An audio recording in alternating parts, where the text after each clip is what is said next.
a torn note, a hotel ledger, and secrets no one should see. Welcome to Mystery Parlor. I am your host, Axon. Tell me, where are you listening from tonight? Your voices make this mystery circle thrive. Now, let's begin. When I first saw the guy, I thought he was lost. Not the casual, wrong train kind of lost either, but the kind of lost where you end up at Nero Wolfe's brownstone because you've run out of better ideas. He was early 40s, in a tailored navy suit that didn't quite match the panic in his eyes. His hair had the meticulous part of a banker, and his shoes were polished like he was preparing for judgment. He clutched a slim black folder against his chest like it might bite.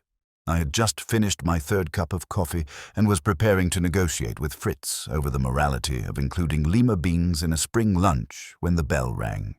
I answered because Fritz was in the kitchen threatening asparagus with subtlety, and Wolfe doesn't believe in engaging with doorbells. The man introduced himself as Julian Vance, which didn't mean anything to me yet, though the name would grow thorns in a matter of hours. "I need to speak with Mr. Wolfe," he said, urgent and breathy, like he'd sprinted from Park Avenue. "It's not a police matter, not exactly, but I think it's about to become one." I gave him the once-over. No bulges in the jacket, no twitch in the eyes that said straitjacket time, and no perfume that could disqualify him from ever speaking to Wolfe without setting off a monologue about olfactory crimes. "Come in," I said. "You're lucky. He hasn't declared the world unfit for visitors yet." Julian followed me into the front room like a man chasing the edge of a cliff. Wolfe was in his chair in the office, naturally, surrounded by the same 1,000 books, the same safe distance from humanity, and a stubborn refusal to entertain anything that interfered with lunch. Which this would. "Mr. Wolfe," I said. "I present Mr. Julian Vance, dressed like Wall Street and sweating like Newark. He claims he has a non-police matter that may soon become one." Wolfe didn't glance up from the copy of Pliny the Elder he was rereading in Latin. "Then he should visit a police station while it is still a voluntary exercise." "Mr. Wolfe, please," Julian said, and dropped the folder on the desk between them like a gauntlet. "There's been a theft, of something small but incredibly important." "Pfui, you have come to report the absence of a paperclip?" Wolfe grumbled. "Mr. Goodwin, remove—" "It was a page," Vance cut in. "From a hotel register, torn out deliberately. 3 days ago. I only discovered it last night. The implications could ruin several lives, including mine." Wolfe paused. He looked at the folder like it might explode. That got him. I glanced at Wolfe. He nodded once, grudgingly. "Explain," Wolfe said. Concise, chronological, and with no adjectives. Julian Vance sat, ran a hand through his hair, and tried to obey. "I run a hotel," he said. "The Harrington Royal. Small, discreet, expensive. The kind of place where names don't matter and the staff knows not to ask questions." I gave Wolfe a glance. That kind of place usually translates to a lot of dirty laundry disguised with linen napkins. 3 days ago, Julian went on, we hosted a private meeting in Suite 12B, high profile. It was arranged under a generic business booking, paid in cash, nothing on paper. But everyone who signed in that night had to pass the front desk. Their names went in the ledger manually, as always. "Obsolete," Wolfe murmured. "Traditional," Julian corrected. "That page," he continued, "was torn out sometime between 2 and 4 a.m. I noticed it was missing last night during a routine check. My night manager, who has worked there for 21 years, didn't see it happen, but someone clearly intended to erase a record, which means someone was there who wasn't supposed to be." I leaned back. "What kind of meeting are we talking about? Business? Pleasure? Or the kind that gets written about in columns that require pseudonyms?" Julian didn't flinch. "Financial, political, and very quiet. One of the attendees was Congressman Henry Milburn Wolfe's eyes, I swear, moved 1/8 of an inch. He denies being there, Julian said. But I have staff who saw him. The same staff now terrified of losing their jobs if this gets out. I'm caught between the press, the party, and possibly a subpoena. You should have burned the ledger, Wolfe said dryly. Julian's laugh was short. I would have, except one of my employees, a girl named Natalie, left a note in the ledger.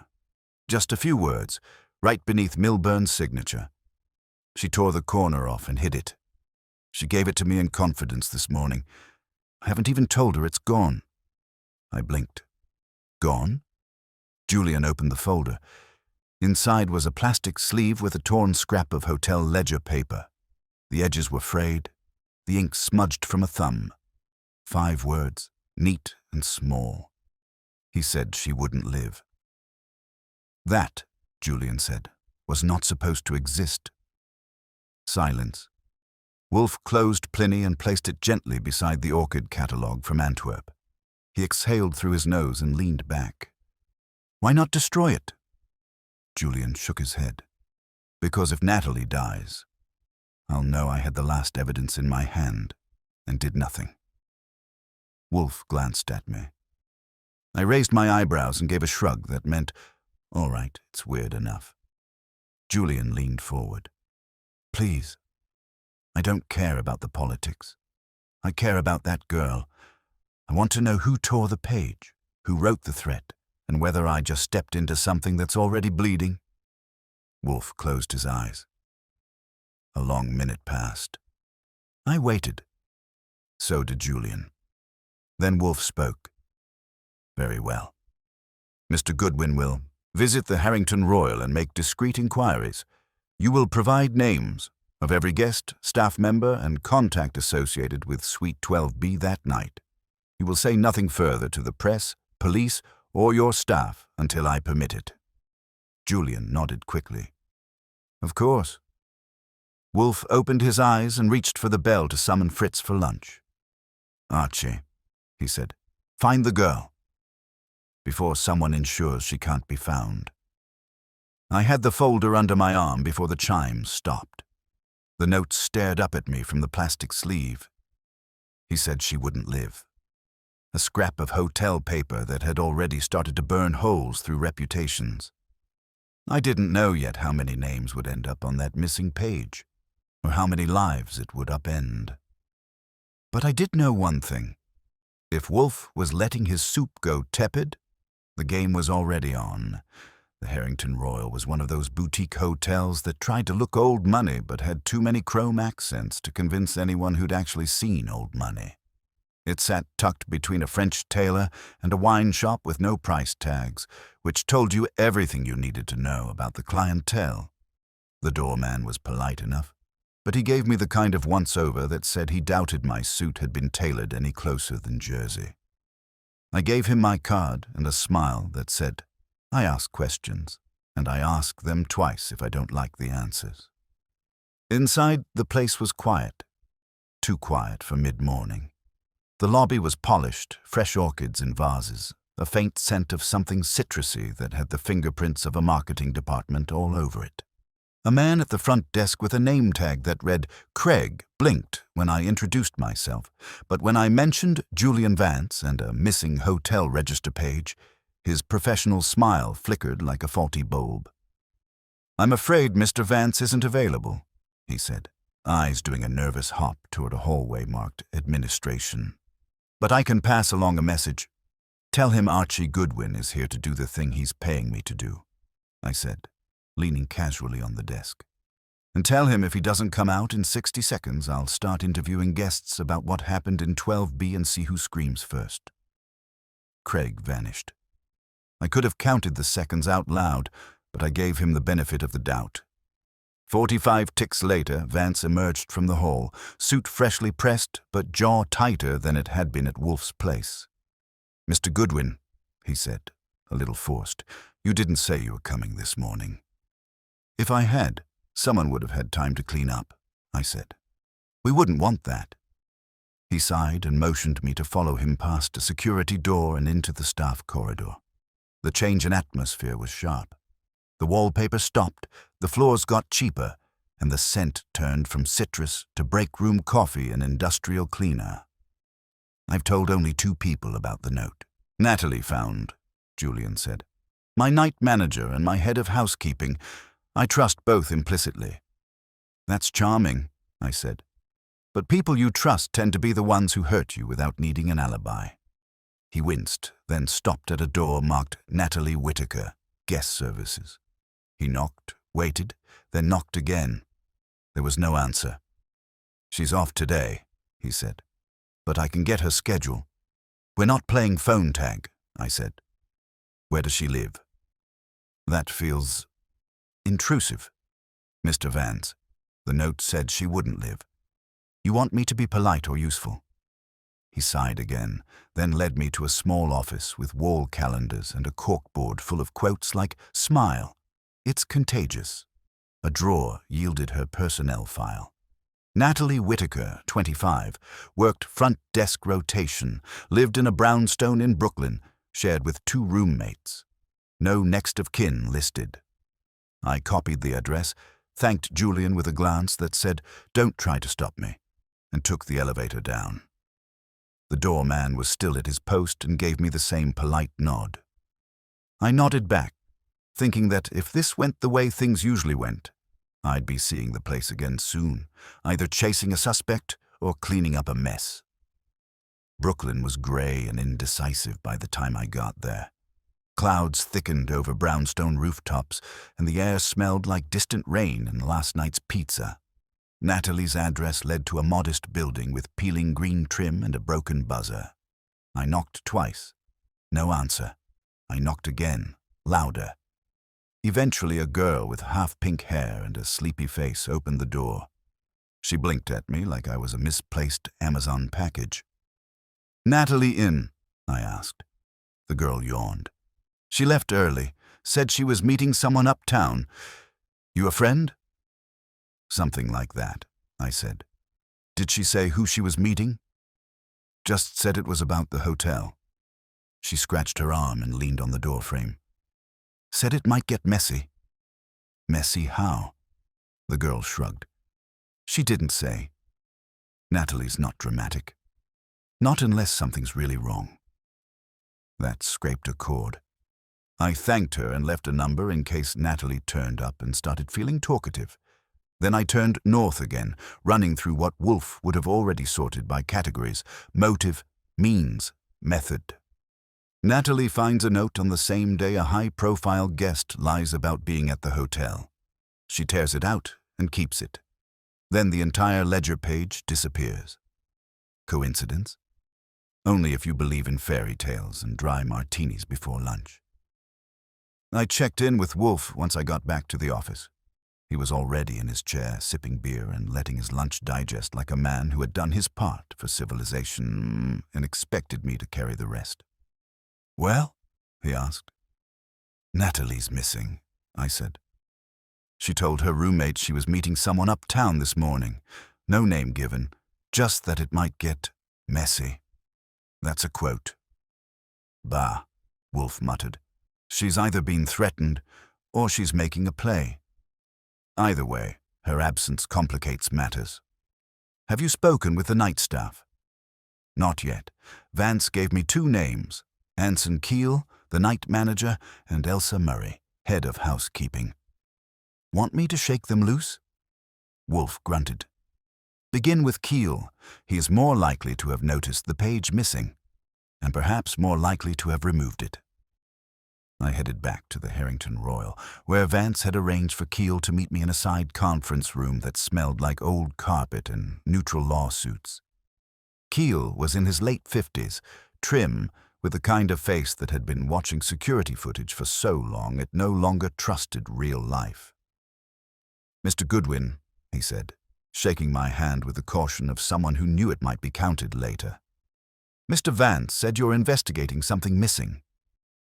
I didn't answer right away. Instead, I laid the photocopy of the note on the table. "Recognize that?" He leaned in, eyes narrowing behind wireframe glasses. That looks like Natalie's handwriting. She used to leave notes for housekeeping like that, But this isn't from the cleaning logs. No, it's not, I said. It was found under a name in the register that no longer exists. The page vanished. I'm assuming you noticed. He looked like a man trying to keep his body language from becoming a confession. Yes, I check the ledger every morning. I noticed it gone, and I told Mr. Vance. You ever see Congressman Milburn that night? His mouth moved, but the sound took a second. I saw a man who looked like him. I wasn't sure. He wore a scarf and sunglasses. Came through the back entrance and went straight to 12B. We don't challenge our guests unless there's a reason. Did Natalie see him? He hesitated. She might have. She was at the desk until 11. Did she talk to him? I don't know. He wasn't lying, but he wasn't volunteering either. I filed him under Watch Closely and moved on to Elsa Murray, who turned out to be brisk, Scottish, and allergic to nonsense. I clean what's assigned, she said. Suite 12B had a do not disturb on the door all night and was empty by 7 the next morning. We found nothing except a lipstick mark on the sink and a red thread on the chair. Red thread? I asked. Still have it. She grinned. Bagged and labeled. I keep a record of what doesn't belong. I took the evidence bag from her hand. Red silk, maybe from a dress or a tie. Then I asked her what she knew about Natalie. She's careful, Elsa said. Smart girl. Too smart to leave something like that lying around unless she meant someone to find it. That tracked, which meant Natalie might have played her card, and now she was either hiding or already in someone else's hand. Back at the brownstone, I handed Wolfe the bag and the update. He examined the thread under a loop, sniffed once and said nothing for a full 2 minutes. Then, Archie, you will find Natalie Whitaker immediately, and you will begin with the assumption that she is in danger. This is no longer a puzzle. It is a race. He didn't raise his voice. He didn't have to. I was already grabbing my coat. I left the brownstone with the kind of urgency Wolfe doesn't usually allow in his halls. When he says it's a race, it means the stakes have shifted from intellectual to mortal, and that change is never announced with drama. Just a tightening of his voice, a narrowed gaze, and one firm command. Find her. So I did what I do best. I followed the threads. Natalie Whitaker had left her apartment that morning and told her roommate she was meeting someone uptown. She hadn't named names, but she'd said it would get messy. If she meant the Upper East Side, she had the entire Gold Coast of private clubs, coffee spots, and polished marble lobbies to vanish into. I started with the likeliest. She wouldn't meet a stranger on the street, she wouldn't pick a bar, and she wouldn't choose someplace she wasn't already comfortable with. So I made a list of nearby places connected to the Harrington, vendor accounts, laundry services, delivery addresses, the usual orbit of a discreet hotel. Wolfe had taught me years ago, the smallest paper trail can leave footprints louder than a scream. I called Lon Cohen at the Gazette while in the cab. He owed me a favor, 3 actually, but I only asked for 1. I need a quiet name search, I told him. Anything involving Natalie Whitaker, the Harrington Royal, or Congressman Henry Milburn in the past 6 months. Not in the main archives. Go through the social column blurbs and low-circulation city journals. The trash bins of journalism. Lon grunted. You looking for dirt? Not yet, I said.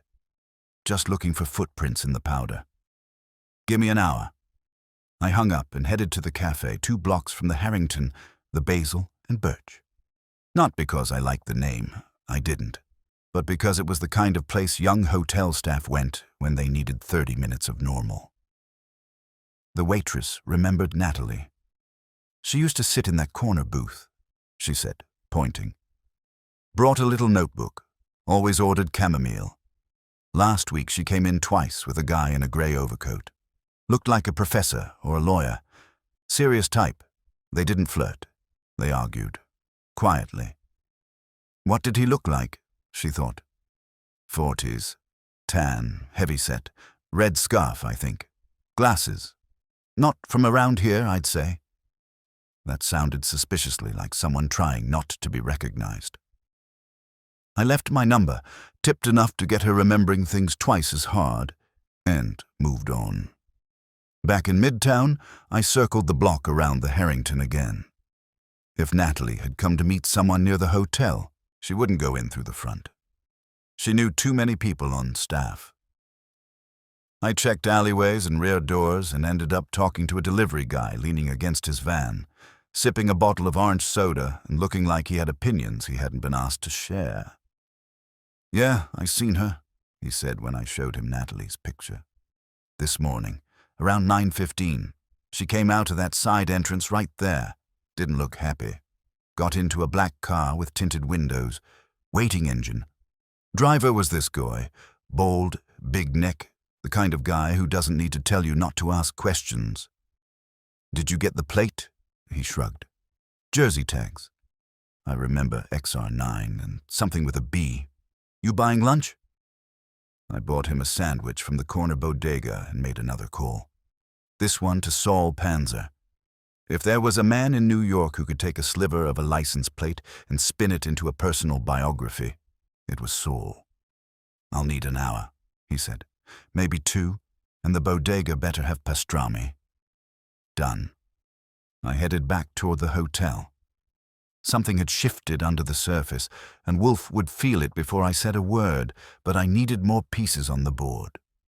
I called Vance again. He picked up on the first ring. "I need a list," I said. "Everyone who attended the meeting in 12B. Names, fake names, initials. I don't care. Also anyone who handled the ledger besides Natalie and Keel." "That's privileged." "Julian. Someone just picked up Natalie in a black car with jersey tags and a driver built like a fridge. She's not answering her phone, and I'm pretty sure the note she found might get her killed. You want to protect reputations? Fine, but you'll be protecting them in a eulogy if you stall much longer." There was silence. "Then, I'll have the list sent to your email within 20 minutes. I'll also pull the security footage from that entrance, if it hasn't been wiped." I hung up and walked to the park across the street. It was the kind of place where people pretended to read the Times while watching everyone else do the same. I found a bench and sat, watching the world slide by in coats and phone screens. Wolfe would be sitting in his chair, eyes closed, seeing the shapes between the facts. I didn't need to be psychic to know he was already drafting a hypothesis that ended in motive and moral conclusion. My phone buzzed. It was long. "I've got a little nugget," he said. "Natalie Whitaker wrote a guest column for a hospitality magazine 6 weeks ago. Just a fluff piece on discretion and guest etiquette. But guess who commented on it online? A GH from New Jersey. Said her points about surveillance and backdoor policies were naive and idealistic. Guess what hotel GH frequents? The Harrington. Do you have a name? Working on it. But GH posted the comment from a private IP associated with a lobbying firm called Bellamy and Hart. That clicked. Wolfe's voice echoed in my mind. Begin with the assumption that the lie is essential, not ornamental. I called Saul, he answered with a grunt. Cars registered to a shell company called Peraldon Logistics, based in Trenton, no listed employees, but I ran the billing address. It's the same floor as Bellamy and Hart. Same firm, same shadow. I thanked him, told him to stay warm, and hung up. So Natalie had argued with a man in a red scarf, possibly GH, who belonged to a lobbying firm tied to Congressman Milburn. She'd written something minor, but it had irked someone enough to engage. She found a note. She didn't destroy it. She hid it. Then the page vanished, and she did too. Wolfe would call that the shape of a very specific silhouette.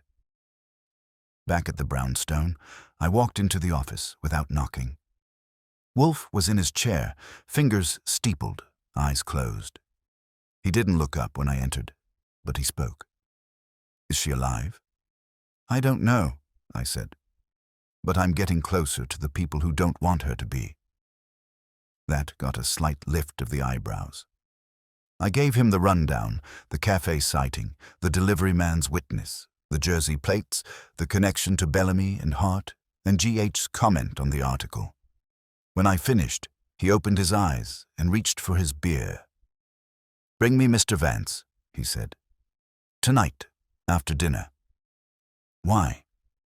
"Because his story is incomplete, and because if Natalie Whittaker survives the next 24 hours, it will be by virtue of knowing something they have not yet recovered.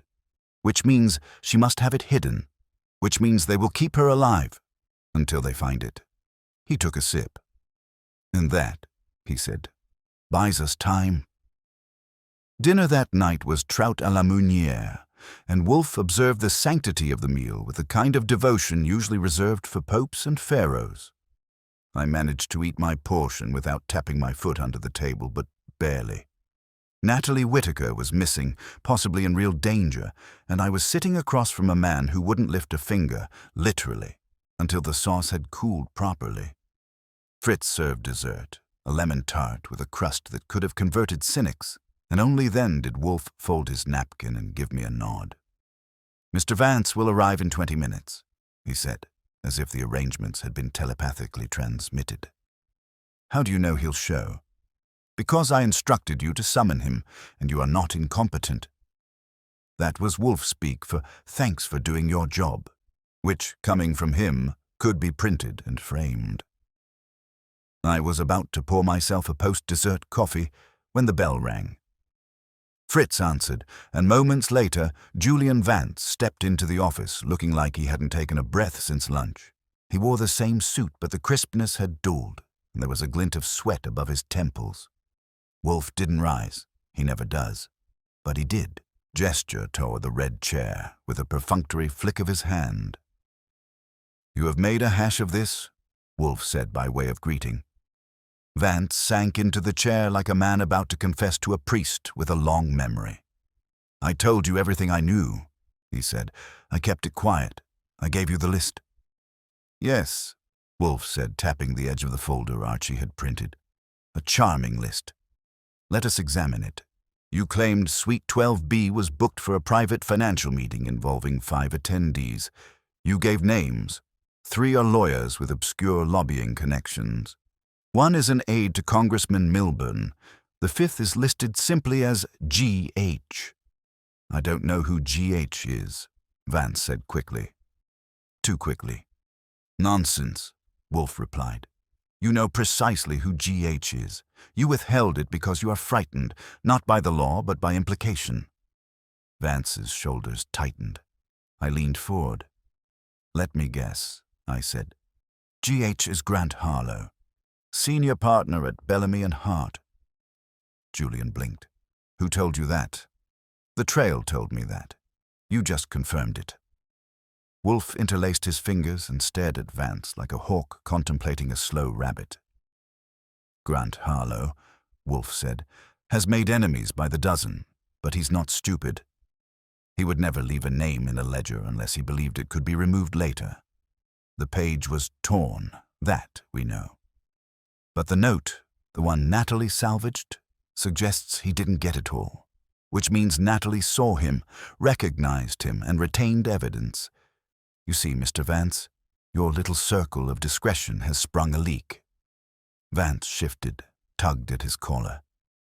"I didn't know what she had," he muttered. "She showed me the note, said it had been scribbled by someone she didn't recognize. She didn't accuse anyone, she just looked scared. I told her to stay quiet until I could figure out what it meant. And then the page disappeared," I said. "Right under your nose." "Not mine," he said, suddenly defensive. "Keel's. He was on duty. The logbook is kept in the manager's cabinet during the night shift. Someone had to access it." Wolfe nodded. "So, Keel or someone Keel trusted. That narrows our field." "I still don't know where Natalie is," Vance said. "She hasn't called. I tried her cell again on the way here. Nothing." "She's either hiding or being held," I said. "If she's hiding, she's smart enough to stay off-grid until she knows who to trust. If she's being held, they think she still has something they need." "I don't know what that would be," Nor do they, Wolfe said. That is the only reason she remains alive.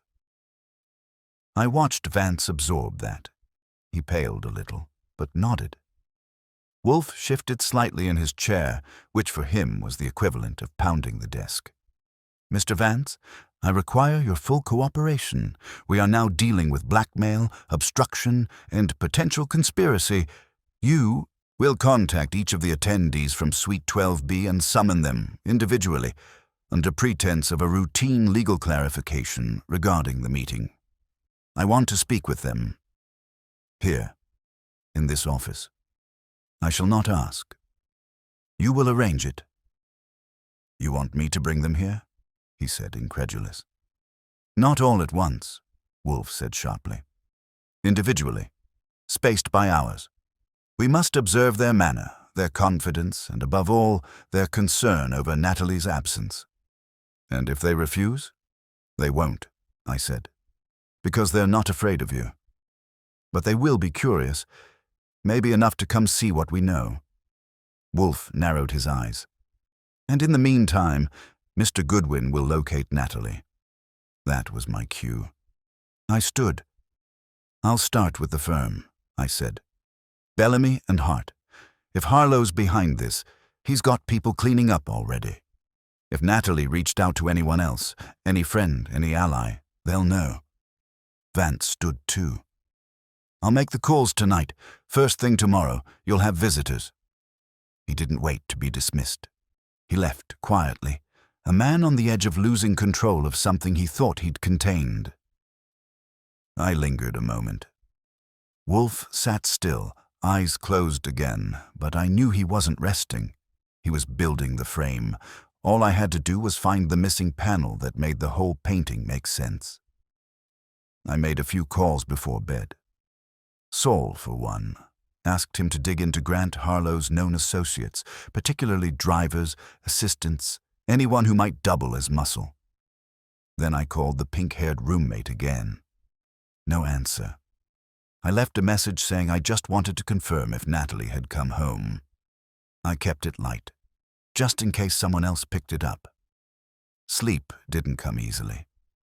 There was something off about the whole thing, not just the threat. Not just the torn page. It was the fact that someone like Natalie had taken the risk. She could have left it alone, but she didn't. She tore the corner off and kept it, which meant she either wanted to expose something or protect someone, and that second possibility was sticking in my brain like a thorn. By morning, Fritz had the eggs poached and the coffee sharp enough to cut steel. Wolfe hadn't emerged yet, but he would. I was checking my messages when Saul called. Got your man, he said. Harlow's part-time driver is a guy named Kurt Zoller, former private security, not licensed in the city. Keeps a low profile, but he rented a car last week under a subsidiary name. Same black Chrysler described by your delivery guy. Returned yesterday. Address? West New York, Jersey. But he's not there now. I've got eyes on his usual haunts. I'll let you know if anything moves. I hung up and called Lon Cohen. He had something too.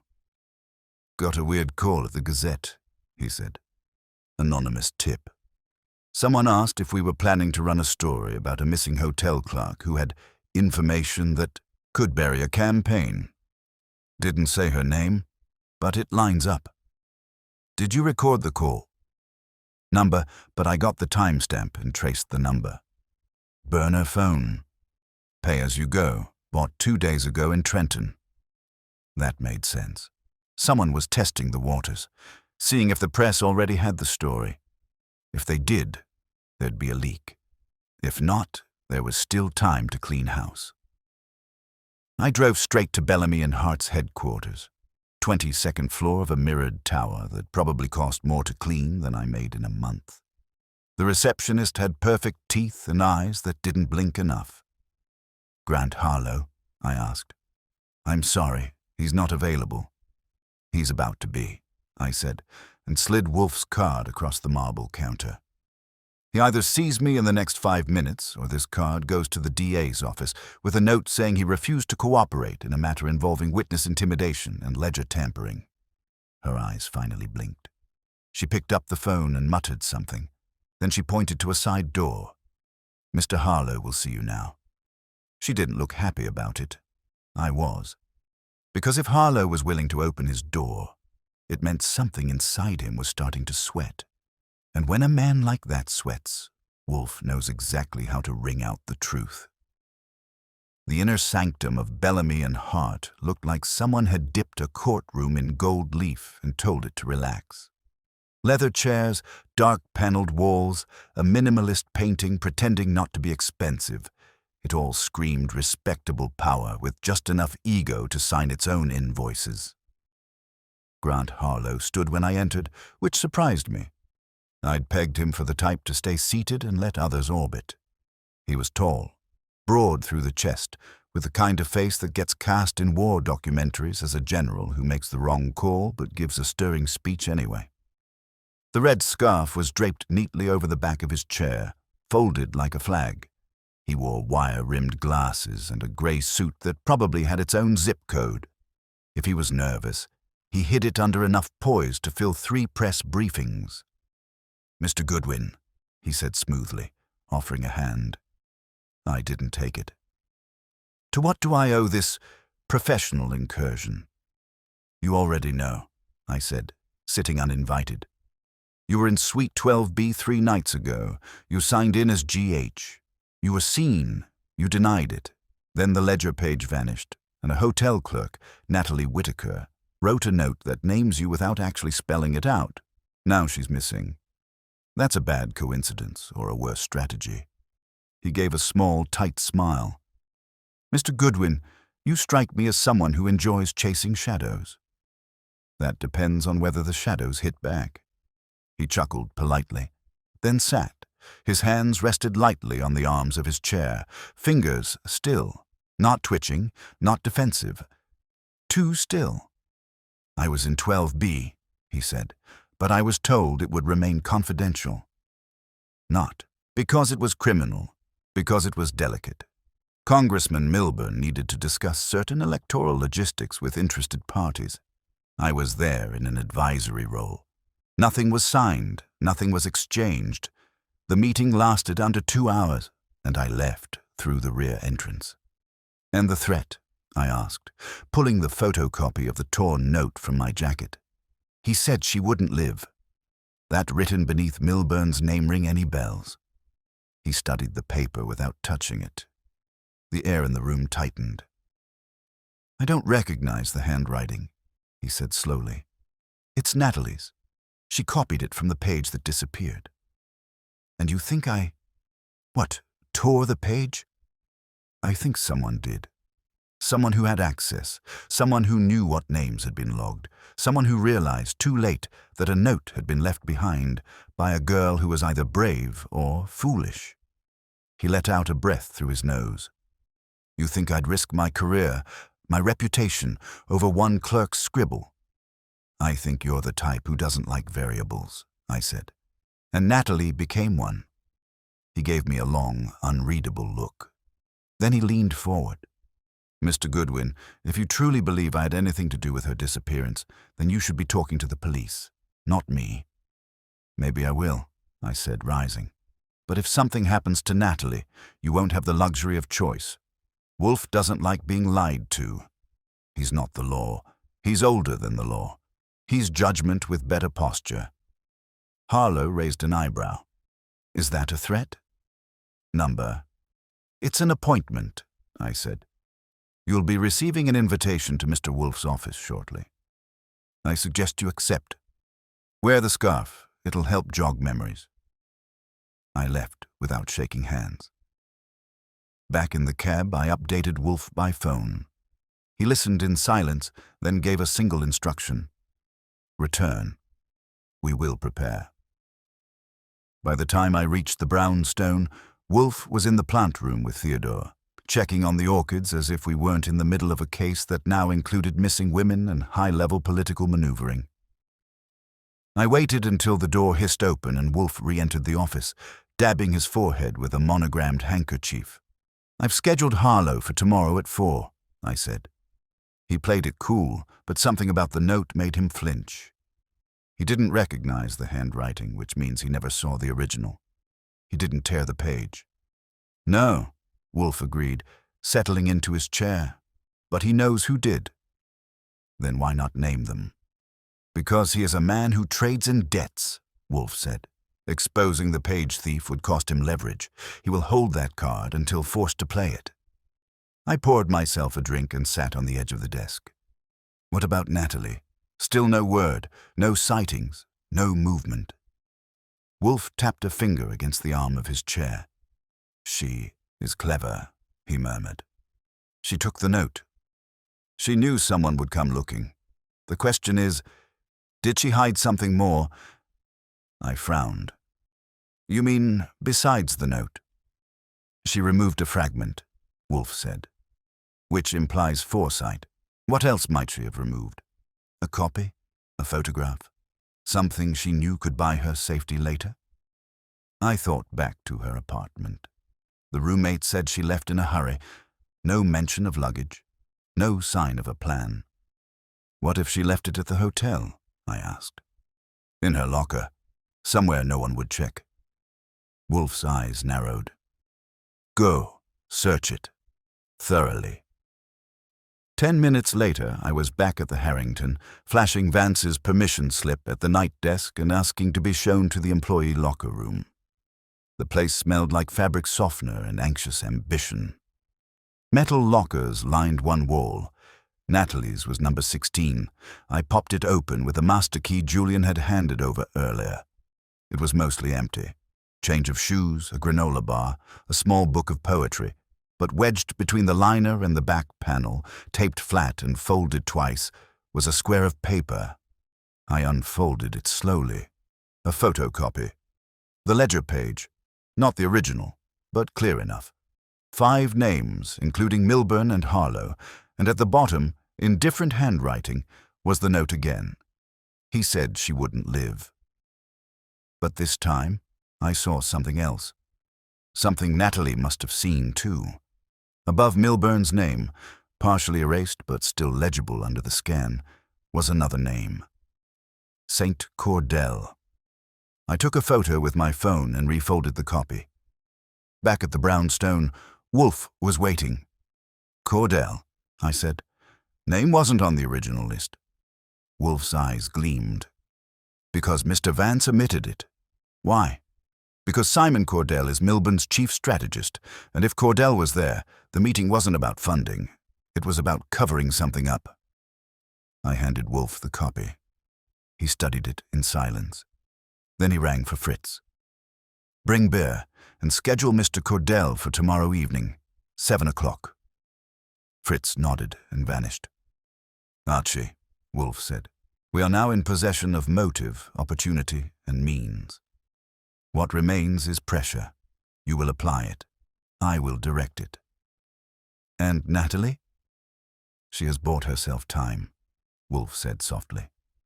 "We must buy her the rest." I spent the next hour cross-referencing every scrap we had on Simon Cordell. The name alone didn't rattle much in my head, but once you dropped it in the context of a missing hotel clerk, a torn ledger, and a congressman with a memory problem, it started to hum with potential. Cordell was a strategist, not a figurehead. The man behind the curtain. He'd worked 4 senatorial campaigns, 2 PACs, and more recently, Henry Milburn's bid for re-election. No official role in Bellamy and Hart, but plenty of meetings logged with Harlow, including 2 in the past week. Wolfe once told me that the real power in politics doesn't sit behind desks. It sits behind the men who sit behind the desks. I called Saul, who'd already gotten ahead of me, as usual. He was tailing Cordell's brown Lincoln through midtown traffic. "He's got a driver," Saul said. "Same guy who drove the Chrysler earlier, Zola. He's circling Lower Park like he's stalling. Waiting to see if we move first. That or hoping someone doesn't." I hung up and started checking recent campaign press releases. There'd been a fundraising gala scheduled for the night of the hotel meeting, but the guest list was curiously vague. Milburn's name appeared. Cordell's didn't.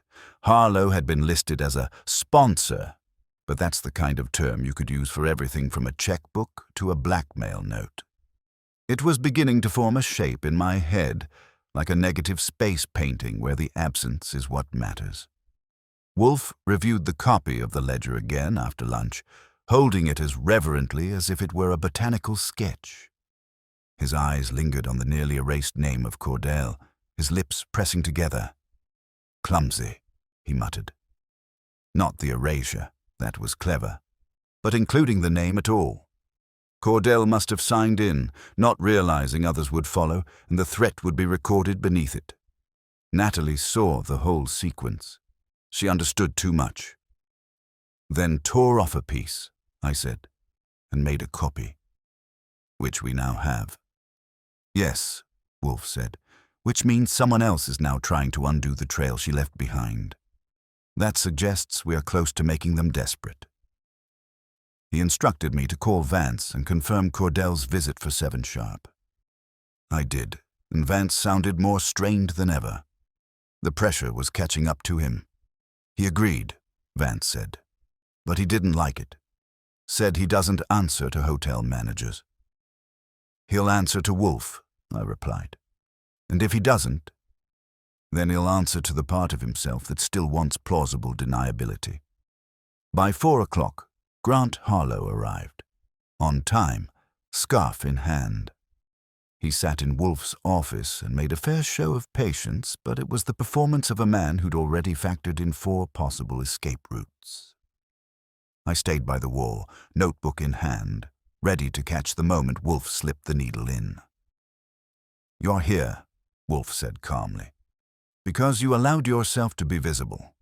Not physically, strategically. The kind of visibility that makes people curious, that makes people dig." "I haven't concealed anything illegal," Harlow said. "Number. But you have failed to conceal something inconvenient. A meeting, a comment, a disappearance. If Natalie Whitaker is dead, you may not be charged, but you will be connected." Harlow's jaw tensed. "I don't know where she is." "You do know who removed the ledger page?" He didn't reply. Wolfe waited 5 seconds, then continued. "Did you remove it yourself?" "No." "Who did?" He exhaled. "Cordell." Wolfe nodded once, like a judge acknowledging a guilty plea. "Because he saw the note?" "Yes." "And knew it could implicate Milburn." He didn't know what it meant, not entirely, but he thought it might be dangerous. He was furious she'd written anything at all. "Did he speak to her?" "I don't know. He left quickly after the meeting, told Zoller to handle it if anything leaked." I looked up sharply. "Handle it how?" "I assumed he meant media damage control," Harlow said quickly. "I didn't know she was missing until you told me." Wolfe raised an eyebrow. "And now that you do?" Harlow didn't answer.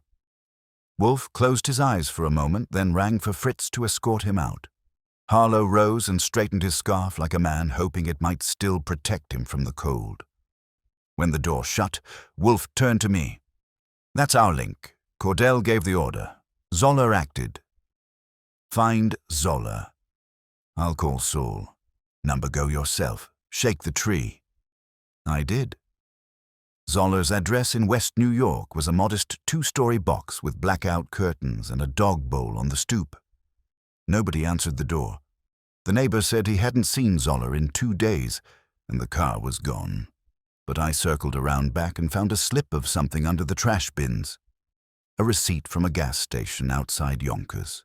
Time-stamped 6 a.m. that morning. He was moving north. I reported back to Wolfe, who didn't flinch but whose fingers twitched once on the armrest of his chair. "They're relocating," he said. "They've either extracted whatever Natalie had, or they're trying to, and if she resists, she will be made to disappear entirely." I looked at the clock. 5:30. Cordell was due in 90 minutes, if he showed. "He won't talk," I said. Not unless he's cornered. Wolfe nodded. Then we shall build a corner. At 7 sharp, Cordell arrived. He wore a navy trench coat and a look of confident disdain that matched it. I opened the door and guided him in, resisting the urge to nudge him harder than necessary. Wolfe didn't offer a greeting. "You were at the Harrington Royal," he said. "You signed your name. You saw the note. You had the page removed." Cordell smirked. "I see we're skipping preamble." "There is no time for preamble," Wolfe said. "You're playing against a clock you don't control. Natalie Whitaker made a copy of the ledger. She kept it. We have it." Cordell's eyes flicked to mine, then back to Wolfe. He didn't flinch, but his silence gave him away. "Your associate Zola has taken her," Wolfe continued. "That car has been seen, recorded, and identified. His movements are known. If she dies, the pressure will shift. From quiet containment to criminal exposure." Cordell crossed his legs slowly. "You're bluffing." Wolfe's tone didn't rise. It didn't need to. "I never bluff. You may believe you're protecting your candidate. You are not. You're protecting yourself. You ordered a page torn from a hotel ledger. You authorized intimidation. And now you are dancing at the edge of conspiracy." He leaned forward slightly. "If she is harmed, I will not inform the police. I will inform the press." That landed. Cordell's throat moved once in a swallow. "What do you want?" "Call him," Wolfe said. "Tell Zola to bring her back, safe, within 12 hours, no negotiations." Cordell stared. "And if I don't?" "I will release the ledger to 3 newsrooms by morning," Wolfe said. "The copy is time-stamped, with your name and your smudged erasure." The room went quiet. Even the air paused. Cordell pulled out his phone. "I'll make the call." He stood. Wolfe didn't dismiss him, but that didn't matter. The balance had shifted. A thread had been pulled, and the fabric would soon follow. When the door closed behind him, Wolfe turned to me. "Now," he said, "we wait. Either we will hear from Natalie by morning, or Zola will become desperate, and desperation always leaves a trail." I sat back and let the silence stretch. The ledger page, once torn, had become more than paper. It was a fuse, and the fire had just reached the powder. It was just past midnight when the call came. I was still in the office, feet up, a second cup of bad coffee in hand, and the city leaning against the windows like it was listening in. Wolfe had gone to bed precisely 1 hour earlier, after declaring that any further progress would require the inducement of honesty through threat, which, in his vocabulary, meant we were nearly there. I hadn't expected the phone to ring before dawn. I snatched it up on the second buzz. "This is Goodwin." A pause. Then a woman's voice. Low, shaken, but clear. "Mr. Goodwin, it's me. Natalie." The name hit the air like a dropped glass. I straightened instantly. "Natalie, where are you?" I don't know. Somewhere north of the city. A motel. I convinced him to let me use the phone while he showered. I told him I needed to call my mother." Her breath caught. "It's a landline. Room 9, Forest Pines Motel. He's going to be back any second. Please don't let him." The line cut. Dead silence. I didn't waste time dialing. Saul picked up groggily. "Archie, this better be Forest Pines Motel. Room 9. Somewhere north of the city. Natalie's there. Zola's with her. She got the call through. Find it. Now." He didn't even grunt. Just clicked off. I moved quickly. Boots, coat, my .38 from the drawer, not because Wolfe would approve, but because Zola was the kind of man who carried intimidation under his jacket, like most men carry a wallet. I paused, only to scribble a note for Wolfe, then slipped out into the cold, letting the door snick shut behind me like a starting pistol. By the time I reached the eye of Lincoln parked at the corner, Saul had texted a location. Forest Pines. Route 202, 2 miles past exit 9. Red neon sign, 1 row, park around back. I drove like the devil owed me money. Traffic was thin. The city peeled away behind me in layers of concrete and sleet, and by the time the headlights caught the red glare of the motel's peeling sign, my fingers were tight on the wheel, and my pulse was in my throat. I pulled off on the gravel, killed the engine, and approached the rear. Room 9's light was off, curtain drawn. The air smelled of pine and old cigarettes. I didn't knock. I picked the lock fast. It wasn't a challenge, even in the dark, and eased the door open. Natalie was there. She sat on the edge of the bed, hands clasped tight in her lap, eyes wide and locked on mine. She was pale, shaking, but alert. Still dressed in her hotel uniform, though the collar was wrinkled and the hem dusty. "Archie," she breathed. "Quiet," I whispered. "Is he?" She pointed to the bathroom. "Shower still running." I crossed to her, kept my voice low. "Can you walk?" She nodded. I took her hand and pulled her up. No limping, no injuries, just terror and adrenaline. Good. We made it 3 steps before the door swung open. Zola filled the frame like a bad idea made solid. Bare-chested, wet hair, towels slung low on his hip. His eyes locked on mine. "You," he said, voice flat. "Me," I replied, and stepped forward. The punch came fast, but not faster than I expected. I ducked, brought my elbow into his ribs, and shoved Natalie toward the door. She scrambled out, barefoot, into the parking lot. Zola caught my arm, twisted. I went with it, turned, planted my foot, and drove a fist into his kidney. He let go, but not for long. We were a tangle of fists and feet now, crashing into the dresser, scattering a lamp and an ashtray. It ended when I clocked him across the side of the head with the room's Gideon Bible. He dropped like a stunned ox. I stood panting over him, checking his pulse, then walked to the door. Natalie stood near the car, barefoot in the frost. I got her in, wrapped her in the coat from the back seat, and drove like judgment back toward Manhattan. We didn't talk much.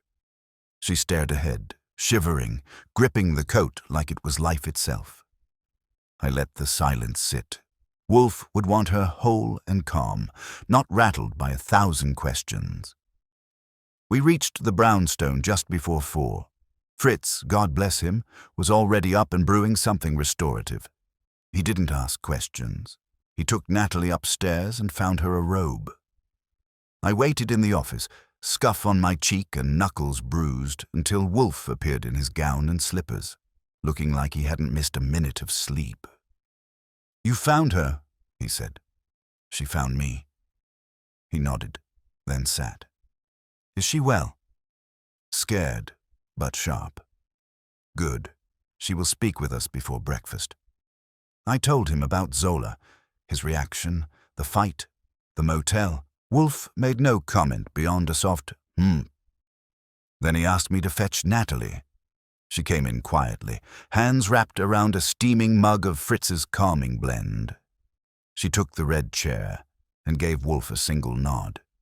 It was not deference, it was gratitude. "Miss Whittaker," he said, "we owe you more than thanks. We owe you understanding. Please, start with the moment you tore the page." She told it simply. The night of the meeting, she'd seen Milburn sign in under his real name. Then G.H., whom she didn't know at the time, arrived. Then Cordell. When she saw the message scribbled hastily beneath Milburn's name, he said she wouldn't live. Her instinct was to alert security, but something about the ink, the angle, told her it was not meant to be seen.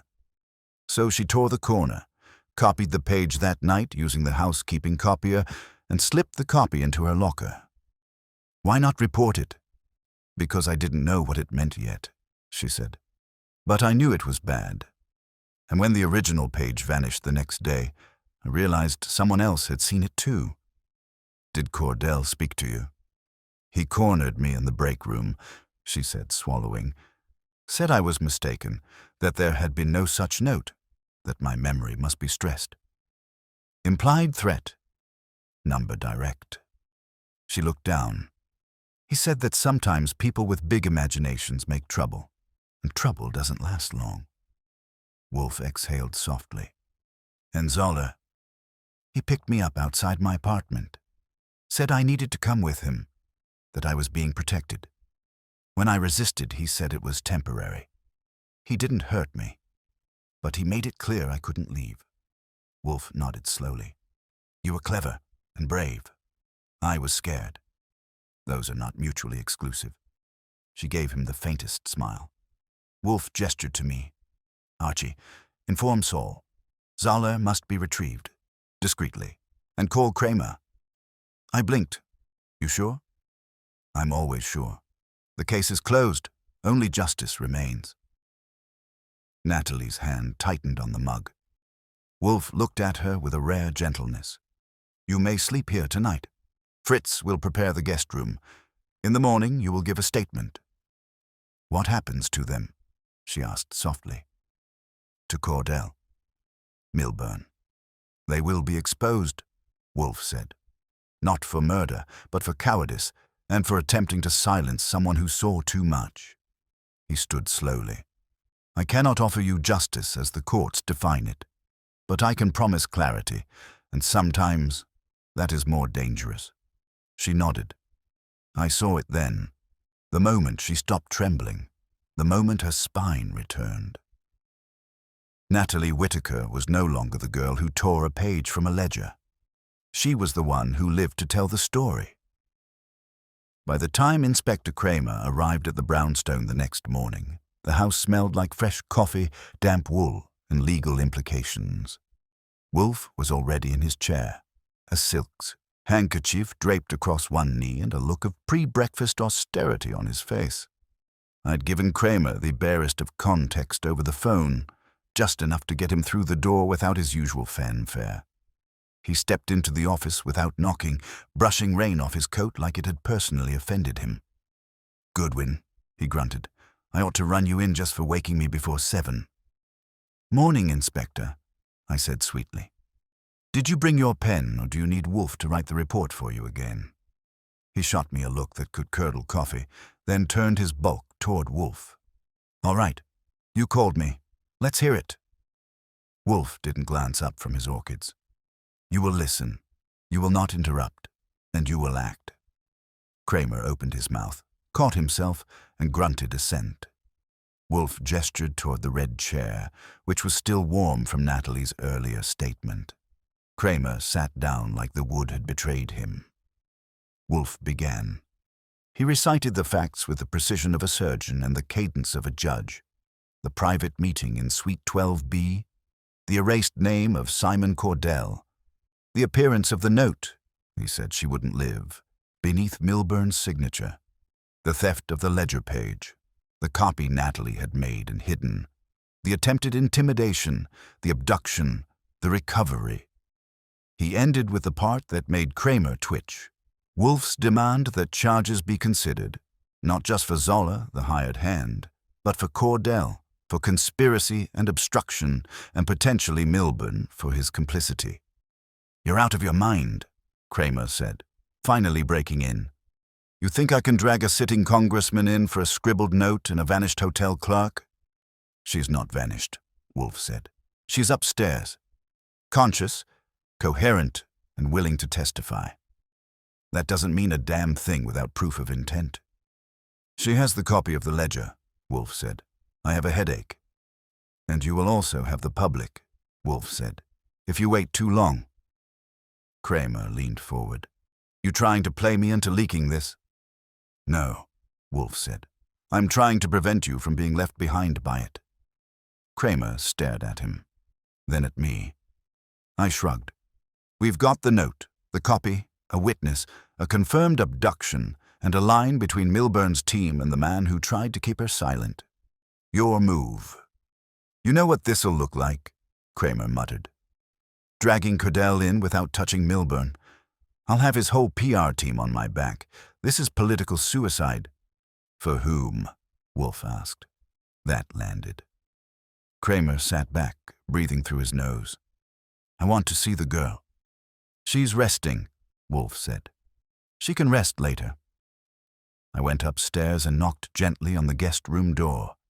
Natalie opened it, robe cinched tight, her hair wet from a shower.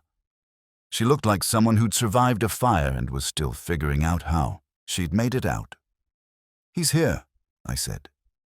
She nodded. "I'll come." I stayed close as she descended the stairs, her steps slow but sure. Wolfe gave her a small nod when she entered, and even Kramer stood when she reached the office. "Miss Whitaker," he said, not unkindly, "I understand you've had a rough few days." "I have," she said. Her voice was soft, but her spine stayed straight. "But I remember everything." Wolfe gestured to the envelope on his desk. The copy. Kramer opened it. His eyes scanned the page, brow creasing when he saw the faint smudge of Cordell's erased name. "You sure about this?" he asked. "I watched them sign in," Natalie said. "I saw the note. I copied the page that night. The next morning, the original was gone." "Why copy it?" "Because I thought someone might try to make it disappear." Kramer set the page down. He stared at her for a moment, then gave a slow nod. "All right," he said. "You'll need to make a full statement." "I will." "And if you vanish again," he added, "I'm putting the whole NYPD on your scent." "She won't," I said. "She's staying here until it's safe." Wolfe cleared his throat. "Inspector, I expect a warrant for Cordell by midday." Kramer raised an eyebrow. "I don't work for you." "No," Wolfe said. "But you do work for justice, and unless I'm mistaken, justice has been held hostage for 2 days. Kramer didn't respond. He took the page, tucked it into his inner coat pocket, and turned toward the door. "I'll make some calls. You didn't get this from me." "Of course not," Wolfe said. Kramer paused at the threshold. "And if I see either of you grandstanding about this to the press before I've nailed it down, I'll have you both doing laps around central booking." He left. When the door closed, Wolfe sighed, leaned back and closed his eyes. "It's done," he said. "Almost," I said. "Yes, the last piece is quiet." I glanced at Natalie. She was still standing, cup in hand, eyes fixed on nothing. I touched her shoulder lightly. "You all right?" She nodded. "I think so. It's just, I didn't expect it to end here. Like this." Wolfe opened one eye. "Where did you expect it to end?" "I don't know," she said. "Somewhere worse." "You prevented that," he said. "Few people in your position would have acted. Fewer still would have endured." She blinked. Then she smiled, small and real. "Thank you." "No," Wolfe said. "Thank you." Fritz brought in breakfast then. Scrambled eggs, toast, and something faintly Austrian with preserves. Natalie sat at the table, like someone still remembering how to sit. Wolfe ate in silence. So did I. By the time she finished her second cup of coffee, Natalie's hands had stopped shaking. The headlines would take days to appear. Cordell would deny everything. Milburn would hold a press conference. Harlow would recede behind legal counsel, and the public would forget, eventually. But the truth had landed where it needed to. After Natalie went back upstairs, I lingered near the door, watching Wolfe dab his mouth and reach for his beer. "Well?" I asked. He didn't look up. "Justice," he said, "is like a ledger. It records more than names. It records intentions. The page may be torn, but the record remains." I gave him a look. "You rehearsed that?" He sniffed. "You ruined it." I grinned. "Then it's a good morning." And it was. The brownstone was quiet again. The world outside was noisy, uncertain, but inside, things had returned to their rightful place. That, and breakfast was hot. Wolfe would call it balance. I called it a win. The rest of the day passed in the kind of quiet that only follows storm damage. Wolfe returned to his orchids by mid-morning, grumbling about humidity and the psychological instability of temperamental cymbidiums. Fritz remained polite and professionally evasive, but I noticed the breakfast plates had been a little heavier than usual, and the pear tart he brought up to Natalie around noon had extra sugar folded into the crust. As for me, I made a few calls, one to Saul, one to Lon Cohen, and tried not to think about the press conferences that were probably already being drafted over at Milburn's campaign headquarters. Natalie stayed upstairs. She slept most of the day, if the stillness of the hall outside her door meant anything. Wolfe didn't press her. He never does once the damage has been tallied and the survivor is in sight. He's old-fashioned like that. He believes in logic and action, not emotional aftermath. But he still had Fritz open the greenhouse an hour early, so the scent of the lemon blossom could drift down the staircase, and I've been around him long enough to recognize a gesture when I smell one. By 4, the news started to ripple out. Lon called from the Gazette to confirm that Kramer had, in fact, dragged Cordell in for questioning just after noon. No charges yet, not formally, but the whispers were getting louder. Zola had been picked up by state troopers on a side road off the Palisades, and while he wasn't saying much, the bruises on his knuckles matched the ones I wore like merit badges. According to Lon, Milburn's office had already issued a statement condemning unauthorized actions taken by unaffiliated individuals, which was about as close to a confession as you'd get without a gavel. Wolfe listened to all of this from his chair, hands folded across his considerable middle, expression unreadable. "Would you care to speculate," he asked me dryly, "on whether Kramer will manage to keep the thread from unraveling into the congressman's lap?" "I'd say he'll try," I replied. "But the seat's getting warm, and Cordell's the kind of man who only plays loyal until the sharks start circling." Wolfe grunted. "Then let them circle. But we shall remain dry." He closed his eyes and gestured, a subtle little wave that meant the conversation was over, until the doorbell rang. I answered.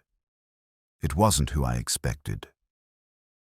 Julian Vance stood there, hat in hand, looking 10 years older than when he'd first walked through our door. His eyes flicked past me toward the foyer like he expected judgment to be waiting behind a curtain.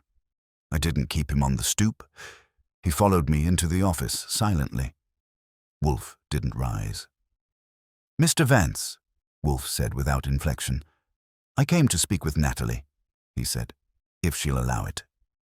"She will decide," Wolfe said. "She's not a piece of furniture. Archie—" I went up and knocked softly. A moment later, Natalie opened the door. Her hair was brushed, and she wore a calm expression, one I hadn't seen on her before. She listened as I explained who was downstairs. She didn't flinch. She simply nodded once and followed me back to the office. When she entered, Vance stood quickly. "Natalie," he said, "I wanted to—" She raised a hand, not angrily, just to still the air between them. "You knew," she said quietly. "Didn't you?" He didn't try to deny it. "I suspected. But I didn't want to believe it. I told myself it wasn't my business. That no one would get hurt. You were wrong." "I know." Wolfe watched the exchange like a man observing someone water a cactus. Patient, curious, but fully aware it could end in blood. "I'm sorry," Vance said. "I know," Natalie replied. She stood there for another moment, then turned to Wolfe. "May I leave now?" Wolfe nodded. "You're no longer required." "I'd like to go home. I will have Mr. Goodwin accompany you." She smiled, the smallest bit. "Thank you." I took her out the back, let her collect her things. The ride was short and quiet. When we reached her brownstone, the pink-haired roommate met her at the door and pulled her in like a lifeline. Natalie didn't cry. She didn't look back. When I returned, Vance was still seated. Wolfe hadn't moved. "You allowed it," Wolfe said. "You saw it unfolding and permitted it to continue." "Why?" Vance's voice was rough. "Because I didn't want to lose the hotel. If word got out, about Milburn, about the meetings, I'd be finished. That place is my life's work. Then you are fortunate, Wolfe said, that Miss Whittaker values justice more than vengeance. Vance didn't argue. He just stood and nodded once, then left without another word. I came back into the office and sat. So, I said, what now? Now, Wolfe replied. We allow the threads to tangle. Cordell will either cooperate or disintegrate. Zoller will confess, or he will be made to. The police will fumble through it as they do. And Milburn? He will survive, Wolfe said, but diminished. Fitting. Wolfe didn't disagree. The sun began to set, bleeding gold across the bookshelves. Fritz appeared at the door with a tray of beer and thin-sliced salami. Wolfe nodded approval, then poured. I raised my glass. To torn pages. Wolfe raised his too. To those who read them anyway. We drank in silence. Outside, the city moved on, but inside the brownstone, for the moment, justice sat warm and full at the table. The next morning brought a quiet that wasn't peace. It was the kind of quiet that Wolfe never trusted. The aftermath of a case still breathing somewhere under the floorboards. The brownstone itself was steady again. Fritz prepared breakfast with the composure of a man who'd lived through 40 storms and considered this one a light drizzle. Eggs, ham, coffee. No interruptions. I ate in the kitchen, alone. Wolfe remained in his office, reading something with Latin in the margins, pretending he wasn't watching for the other shoe. But I'd seen the set of his mouth. He knew as well as I did. It wasn't over. Around 10, the phone rang. Fritz answered. A minute later, he appeared in the doorway with a tray and that slightly raised eyebrow that meant business. For Mr. Wolfe, he said. Mr. Cohen on line 2. I followed him to the office and took the call at Wolfe's desk. Wolfe didn't look up, but I knew he was listening. Lon, I said, what's got you working before the ink's dry? His voice was dry as a scorched headline. You're not going to like it. Try me. Cordell posted bail, walked out of holding 30 minutes ago. No formal charges yet, no statement. I looked over at Wolfe, still reading. That's fast, I said. Too fast, Lon replied. And that's not the worst of it. Milburn's making an appearance at a fundraiser tonight. No mention of the investigation, no cancellation. They're going ahead like nothing happened. Ballsy, I muttered. It gets worse. Cordell's attorney filed a motion to suppress evidence tied to illegally obtained documents, meaning the ledger copy. I leaned forward in Wolfe's chair, but Natalie made it herself. They're arguing she had no authority to duplicate private hotel records. Vance didn't authorize it. That's not going to hold up. It doesn't have to. Just has to stall. I thanked him, hung up, and looked at Wolfe. They're getting ahead of it. Wolfe closed the book gently. They're trying to muddy the facts before the truth gains traction. Typical, but short-sighted. Cordell's walking, Milburn's smiling. What do we have left? Wolfe tapped a finger against the desk. The truth, and a witness. Natalie, he nodded. She remains the fulcrum. If they discredit her, the case folds. But if we strengthen her, if we corroborate what she saw, they lose control. I leaned back. You have something in mind. Of course. He rose, slowly, deliberately, and walked to the filing cabinet by the window. He pulled out a slim folder labeled Milburn Congressional Events and handed it to me. You said earlier that the night of the meeting coincided with a fundraising gala. Right. Find the guest list. If Milburn was seen there, we must determine when he arrived, when he left, and whether he could have been at both locations. I opened the folder. Inside was an article clipped from a political blog, a press invite from Milburn's office, and a grainy photo of him raising a glass with 3 well-heeled donors. I looked at the timestamp. 9:14 p.m. The meeting at the Harrington started around 8:30, I said. Natalie clocked Milburn entering at 8:45. Wolfe nodded. And the gala was uptown? East 79th. Impossible travel in 29 minutes during that hour. I grinned, unless he's teleporting. Which I doubt. So, Wolfe said, someone lied. I took the folder and headed out. First stop, the gala venue.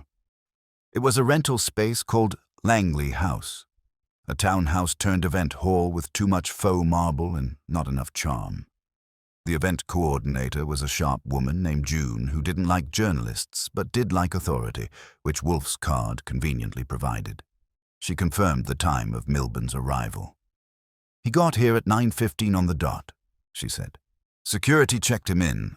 His assistant was already here, but Milburn arrived alone. You're sure? We keep timestamps. Guests sign in digitally. Can I see the log? She hesitated. Subpoena. Soon, I said. But not yet. She sighed and turned the screen toward me. Milburn. Logged in. 9:14 p.m. But the initials next to it. MC. Who's MC? Michael Carr, she said. His aide. I took out my phone. Do you mind if I take a photo? She looked the other way.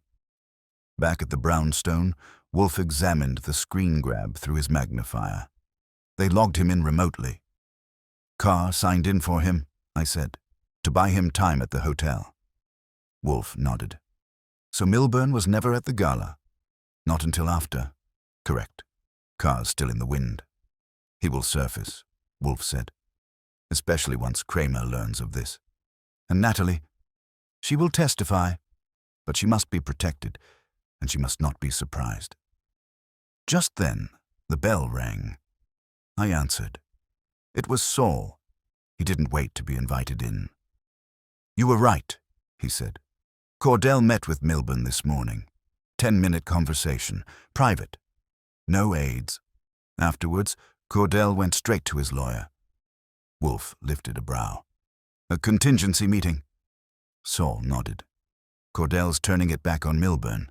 If he goes down, he takes the congressman with him. Wolfe looked pleased. Then we must press further. Saul dropped a small recorder on the table. Also got a recording. Cordell speaking to Zola 2 days ago outside the motel. I blinked. How? Zoller kept his phone on him. Audio app running. Cops got it after his arrest. Kramer shared a clip. Wolfe pressed play. Cordell's voice. Make sure she doesn't talk. I don't care how. I don't want her to exist on the record. Zola. Understood. Just till we find it. Cordell. If we can't find it, we find a way around her. The tape clicked off. Wolfe exhaled. That will suffice. I called Kramer. He didn't bark this time. Just said, bring it in. We'll move tonight. I looked at Wolfe. We're going to take Milburn down, aren't we? Wolfe didn't smile. But he did lift his glass. The note was only the beginning, he said. The rest was inevitable. And for once, I agreed without a word.